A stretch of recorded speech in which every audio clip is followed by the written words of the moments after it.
वेद भेद सबने जस गायो, वेद भेद सबने जस गायो, मात पिता को भाई सतगुरु गमन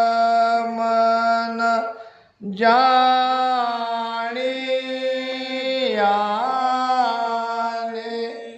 सतगुरु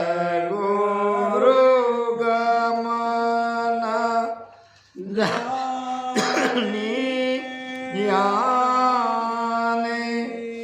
सबनु घरा जग माई, बांधा से नर मोक्षन जावे रे, बांधा से नर मोक्षन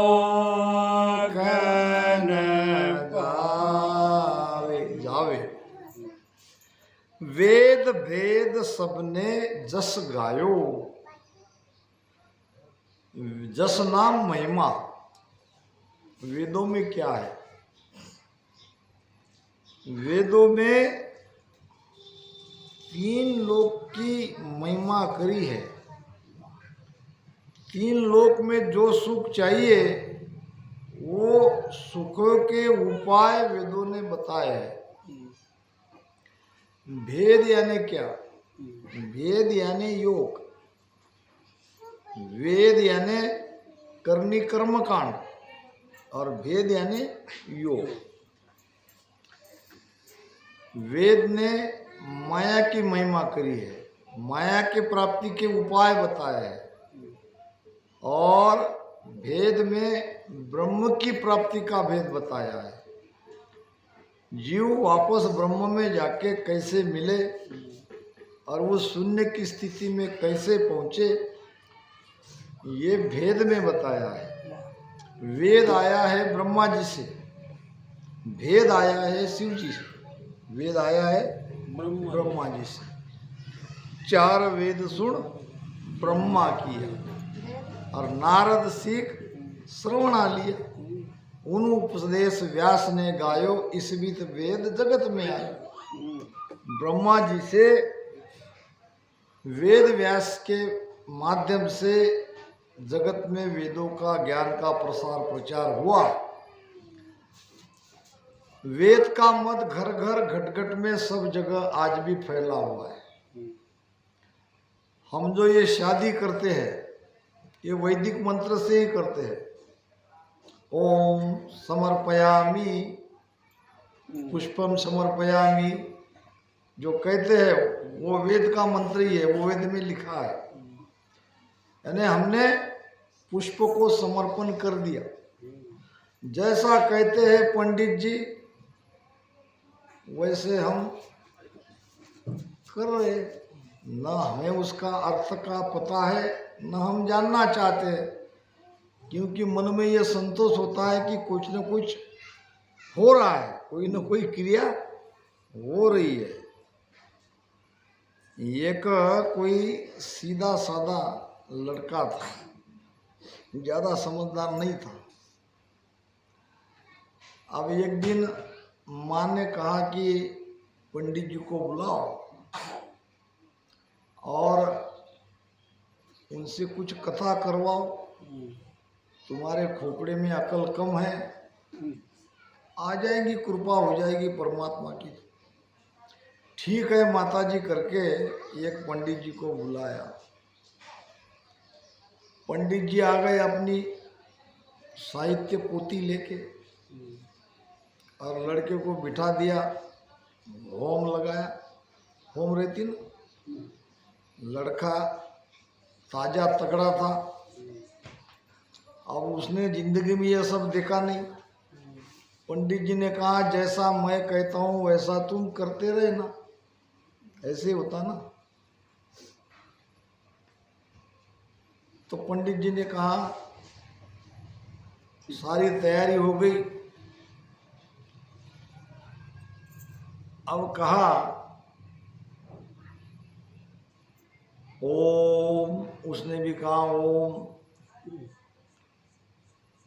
पुष्पम समर्पयामि, पुष्पम समर्पयामि, और ऐसे कुछ 10-12 मंत्र बोल दिए। फिर कहने लगे अब तुम यहाँ से उठो। उसने कहा अब तुम यहाँ से उठो। अरे मैं तुम्हारे लिए कह रहा हूँ। उसने कहा मैं तुम्हारे लिए कह रहा हूँ। अरे कैसा पागल है, अरे कैसा पागल है। अरे तुम्हारे लिए कह रहा हूँ, तुम पागल हो, तुम उठो, जाके कुछ दान दक्षिणा की व्यवस्था करो। ये पूरा जो कार्य था वो संपूर्ण हो गया। उसने और दोहराया, कैसा मूर्ख है। उसने कहा कैसा मूर्ख है। ऐसे दोनों में हो गया झगड़ा, दोनों कुश्ती करने लगे। और पंडित जी की छाती पे बैठ गया। पंडित जी कहने लगे दक्षिणा दो मत दो, मगर मुझे यहाँ से घर जाने दो। जबरदस्ती से इधर उधर से लोग आए, माता जी आए, यार क्यों उसके छाती पे बैठे हैं, देखो ना माँ। उसने कहा कि मैं जैसा बोलता हूँ वैसा तुम बोलना, और मैं वही तो बोल रहा था। तो ये झगड़ा हो गया। माता जी समझ गई कि बेटा हमारा ऐसा ही है। पंडित जी को कहा उठो पंडित जी, कल तुम्हारी दक्षिणा तुमको भिजवा दी जाएगी। तो कहने का मतलब वेद में कर्मकांड का उपाय है, मंत्रों का जाप बताया है, और वेद में श्वासोच्छ्वास की क्रिया बताई है। श्वासा पे ध्यान लगाओ, अजप्य पे ध्यान लगाओ, श्वासा को ऊपर चढ़ाओ, श्वासा को रोको, श्वासा को नीचे लाओ, नीचे रोको। ये जो भी रेचक, पूरक, कुंभक या ध्यान की कोई भी क्रिया है, ये सब निर्गुण ब्रह्म तक की साधना का उपाय है। महाराज कह रहे हैं कि वेद वेद सबने जस गायो, सभी वेद वेद की महिमा करते हैं। वेद का वेद का ज्ञान संसार में उपलब्ध है, मगर ये दोनों माता पिता की भक्ति है, माया ब्रह्म की भक्ति है। सदगुरु गमना जानी यानी सब नुकरा जग माई। जब तक सदगुरु यानी आत्मस्वरूप की पहचान, सदगुरु गम यानी क्या, अपने स्वरूप की पहचान। अपने आप को नहीं जानेंगे तो वो सारी भक्ति माया ब्रह्म की ही भक्ति कहलाएगी। जिस भक्ति में स्वयं को जानने का उपाय है, अगर हमने स्वयं को जान लिया तो और किसी को जानने की आवश्यकता नहीं है। अगर हमने स्वयं के स्वरूप को देख लिया कि और किसी को देखने की आवश्यकता नहीं है। अगर हम अपने स्वयं के स्वरूप तक पहुंच गए तो वहां हम सत्स्वरूप आनंद पद में पहुंच गए, और कोई इससे ऊंचा पद नहीं है। तो बाकी सबके लिए महाराज नुगरा कह रहे, नुगरा नाम बिना गुरु के। अब गुरु तो उन्होंने बनाया, मगर वो गुरु हद बेहद के ही गुरु है, सत्स्वरूप आनंद पद के सदगुरु नहीं है, इसलिए वे नुगरा है। जो संसार छाड़ नर कोई, जो संसार छाड़ नर कोई, संत शरण कोई जाए। जब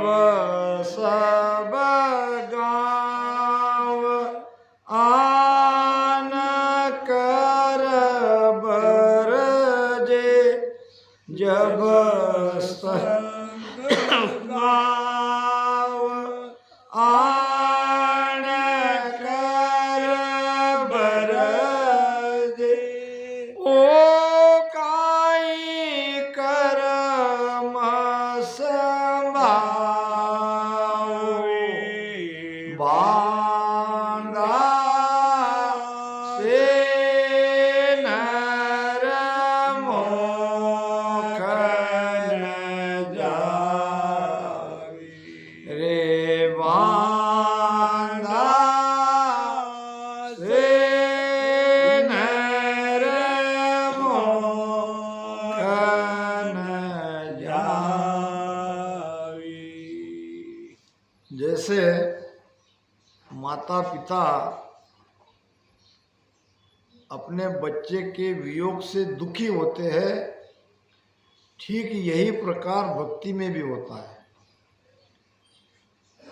जो यहाँ घट में माता भी है तो पिता भी है, और माता पिता की भक्ति को छोड़ के हंस जब सस्वरूप आनंद पद में जाता है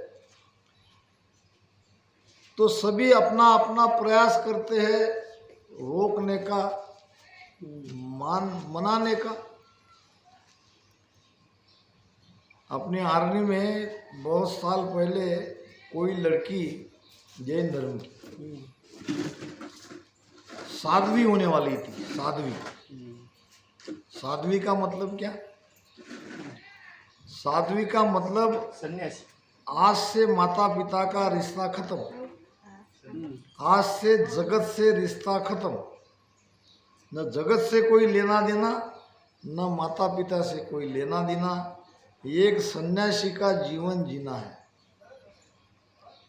और हम सब देखने गए थे कि ये होता क्या है। सारा गांव उसके घर के सामने सब जमा था। कुछ कुछ लोग रो रहे थे। 15-16 साल की बेटी, उसके सामने पूरा जीवन पड़ा है और वो माया से अलग हो रही है, जगत से अलग हो रही है।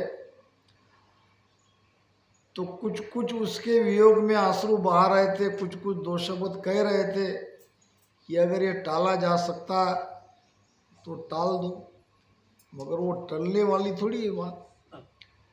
अब उसने वो साध्वी का चोला पहन लिया। अब तब से जैसे गई वो भ्रमण करते करते अगर इधर आर्मी आएगी तो मिलेंगे, तो मिलेंगे, वो भी घर नहीं जाएगी, वहीं बाहर में दर्शन हो सकते हैं। ये भी गारंटी नहीं कि उनको कहाँ भेजा जाता है। पूर्ण भारत में उनकी धर्म प्रसार का कार्य होता है, कहीं भी उनको भेज सकते हैं। और बाकी कई नियम है। 5 बजे के पहले ही भोजन करना है और वो भी मांग के ही लाना है। पैर में चप्पल नहीं है, गाड़ी पे यात्रा कर नहीं सकते। आपने कभी देखा जैन मुनियों को रेल में किसी कार में बैठे हैं? नहीं, उनको पैदल ही जाना पड़ता है।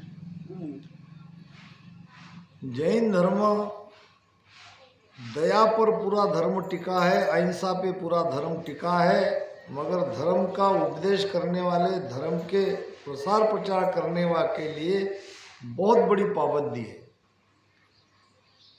तो महाराज ये बात यहाँ समझा रहे हैं कि जो संसार छाड़ नर कोई, संत शरण कोई जावे।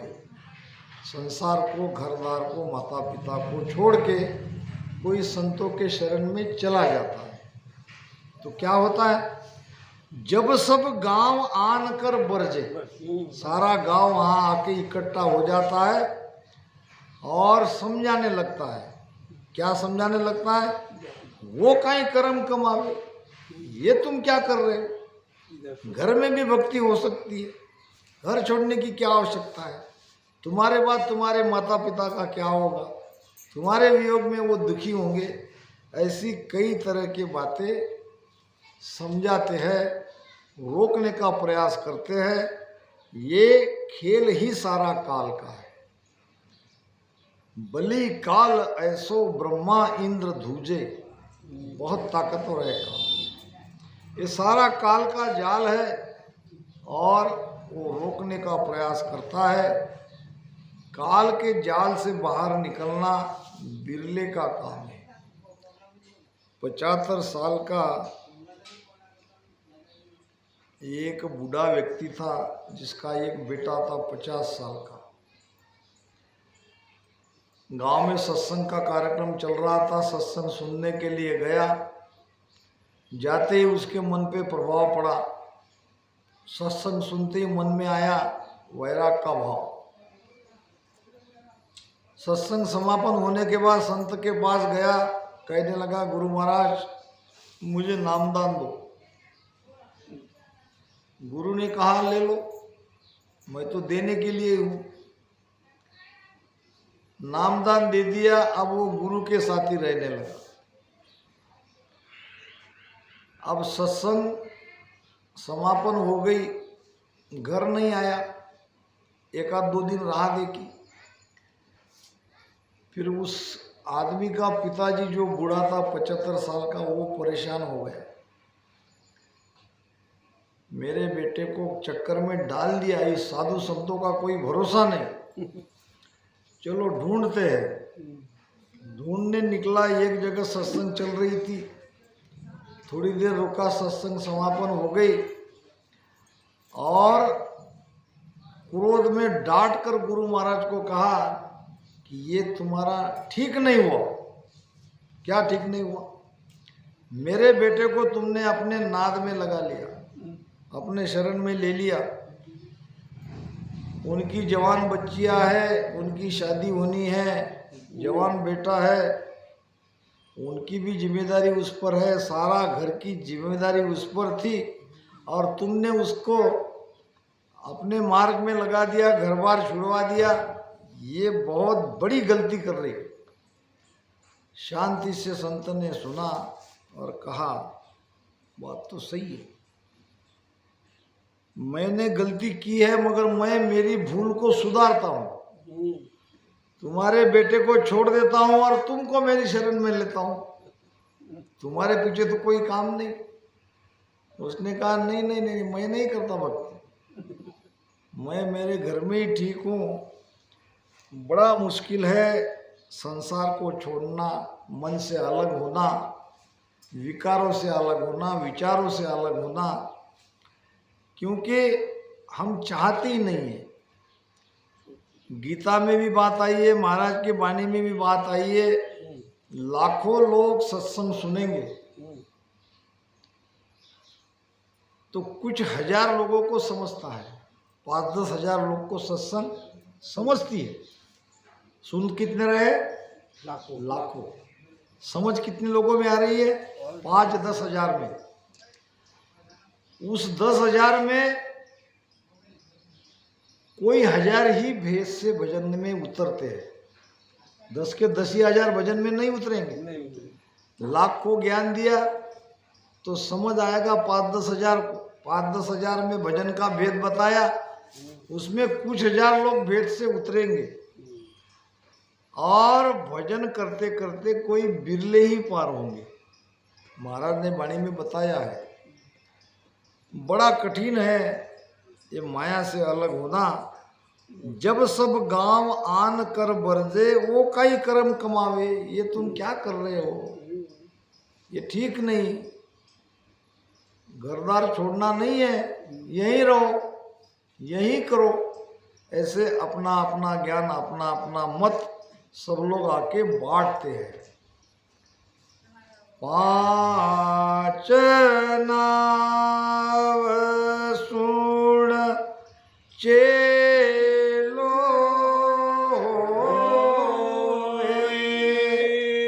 5 नाव सुण चेलो, जे कुल नहीं छोड़े कोई, तब लग जहाँ कोई नहीं बरजे, तब लग जहाँ कोई नहीं बरजे। यो वेद उपासना होई बांधा से नर मोख न जाए रे बांधा से नर मोख न जाए। क्यों नहीं जा रहे मोक्ष में? एक तो इनके पास वो ज्ञान ही नहीं मिला जिससे संसार के प्रति वैराग आ जाए, या मिला भी है तो जगत के लोग जाने नहीं देते। महाराज कहते हैं ना, अबदू सो कन्या हम पाई और ताकि अनंत बढ़ाई। उसमें कहते ना, राव रंकसो बादशाह बस्ती पाले आई, सब ही पूछ पच पच था क्या लड़की न माने का। ये घट के अंदर जो राव है, रंक है, राजा है, सब आके लड़की को बनाते हैं। किस लड़की को? सूरत रूपी लड़की को। सभी पूछ पच पच थाके पच पच के उसको सुरती को रोकने का प्रयास करते हैं, मगर सुरती नहीं मानती। तो इसी प्रकार ससुर की भक्ति करने वाले के पीछे सारा गांव लग जाता है। वही फर्क देखो, अगर 5 नाव यानी किसी भी गुरु के पास कान में जाके मंत्र ले लेते हो, काना माई कुर और तुम चेला माई गुर, टका पैसा धर डूब चाहे मर, ऐसे तो चल रहा है। काना माई कुर, कान में मंत्र दे देते हैं, ऐसा चल रहा है। 5 नाव सुन चेलो होवे, चेला बना देता है, कान में मंत्र डाल के कह देता है कि आज से तू मेरा चेला, ये जो मैंने मंत्र तुम्हें बताया किसी को बताना नहीं, और इसका जाप करते रहना। और वो कुल को छोड़ने के लिए नहीं लगाते, तो जगत भी कोई उसके पीछे नहीं लगता कि भाई तुमने 5 नाम कान में मंत्र क्यों ले, कान क्यों फुकाए। ऐसा कभी किसी ने कहा क्या? राम से नहीं बन गए तो लोग आड़े आ जाएंगे, और बाकी का तुम कोई भी भक्ति करो, जगत तुमको कुछ नहीं कहेंगे। तब लग जहान कोई नहीं बरजे, कोई कुछ नहीं कहेगा।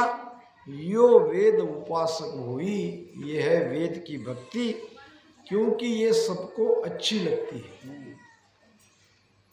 स्वामी हुआ जगत सब कांपे, स्वामी हुआ जगत सब कांपे, मात पिता कुल रोवे, यो ज्ञान में इचरज सांसो, यूं यो ज्ञान में इचरज सांसो, नाव दे जाओ बांधा से नर मोख न जावे रे, बांधा से नर मोख न जाए। स्वामी हुआ यानी सन्यासी हुआ तो जगत धूसता है, सन्यासी से जगत डरता है।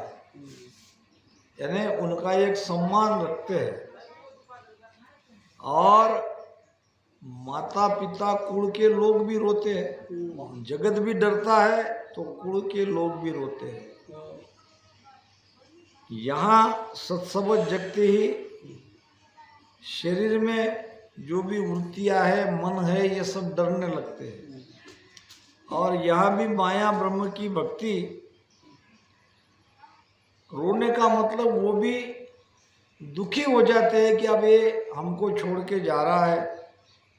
यो ज्ञान में इचरत सांसो यूं यो, यानी इस प्रकार इस ज्ञान में आश्चर्य है, संशय है। नाव उदय जा हुए, जिस घट में नाम का उदय होता है, सुदृढ़ कला जगती है, उसमें कोई न कोई आड़े आ ही जाता है। ये महाराज कहते हैं कि बहुत बड़ी आश्चर्य की बात है। ये लोग संशय क्यों करते हैं? क्या ये भक्ति इतनी बुरी थोड़ी है? मगर ऐसा होता आया है। यूं यो ज्ञान में इचरद सांसो नाव उदे जा होवे। सुर गुण निरगुण दोनों भगति। सुर गुण निरगुण दोनों त्यागे नहीं जहाँ से जो नाव कला उपदेश संभावे। नाव कला उपदेश संभाव, तब बैरागी होय। बांधा से नर मोक्ष न जावे रे। बांधा से नर मोक्ष न जावे। महाराज फरमा रहे हैं, सुरगुण निर्गुण दोनों भक्ति त्यागे। अब सगुण भी भक्ति छोड़ दी, निर्गुण भी भक्ति छोड़ दी। सगुण निर्गुण छोड़ना यानी क्या? न कोई मंत्र जाप कर रहा है, न कोई सांस उसास में क्रिया कर रहा है। तो महाराज कह रहे तो भी आप संसार से अलग नहीं हुए, क्योंकि है तो आप संसार में ही।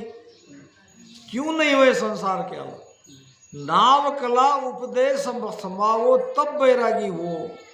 जब आपके अंदर कुदरत कला का ज्ञान होगा, उसका उपदेश मिलेगा, उसका भेद मिलेगा, वो कला आपके भीतर जगेगी, तब आप संसार से अलग हो जाओगे।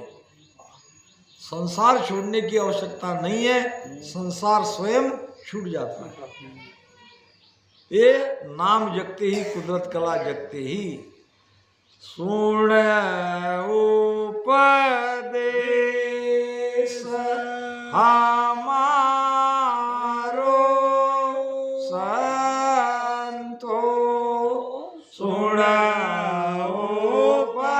उपदेश हमारो संतो। माया ब्रह्म सब रोवे के सुख राम बाप ब्रह्माओ। नहीं बैरागी होवे। बांधा से नर मोक्ष न जावे। के बांधा से